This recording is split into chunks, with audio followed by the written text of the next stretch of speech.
మనిషి చనిపోయిన తర్వాత నిజంగా ఏమవుతుంది?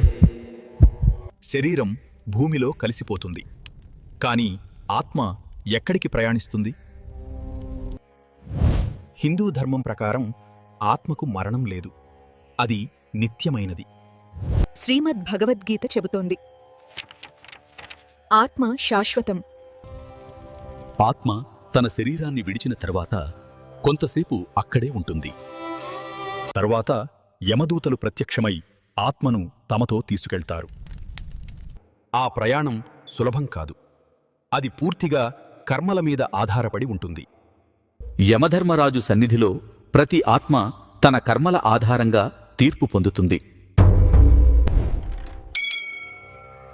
మన కర్మలే మన గమ్యాన్ని నిర్ణయిస్తాయి.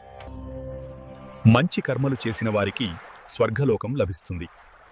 చెడు కర్మలు చేసిన వారికి వారి కర్మలే నరకలోకానికి దారితీస్తాయి. ఇది అంతం కాదు.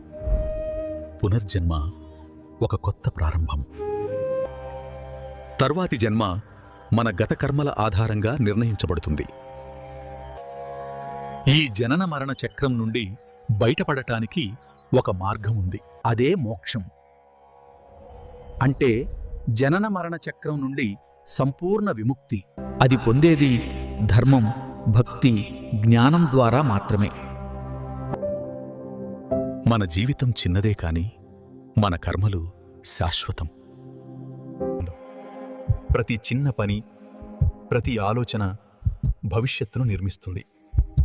ఒక దారి ధర్మం వైపు, మరో దారి అధర్మం వైపు. ఎంచుకోవాల్సింది నువ్వే.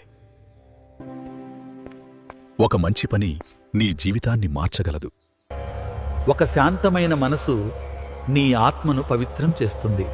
భక్తి, ధ్యానం ఇవే మోక్షానికి మార్గం. ఆ మార్గం నిన్ను జనన మరణ చక్రం నుండి బయటకు తీస్తుంది. కానీ ఆ స్థితిని చేరుకోవడం నీ చేతుల్లోనే ఉంది.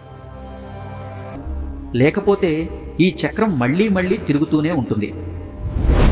ఆధ్యాత్మిక జ్ఞానం కోసం ఇప్పుడే మా ఛానల్ను లైక్, షేర్ మరియు సబ్స్క్రైబ్ చేయండి.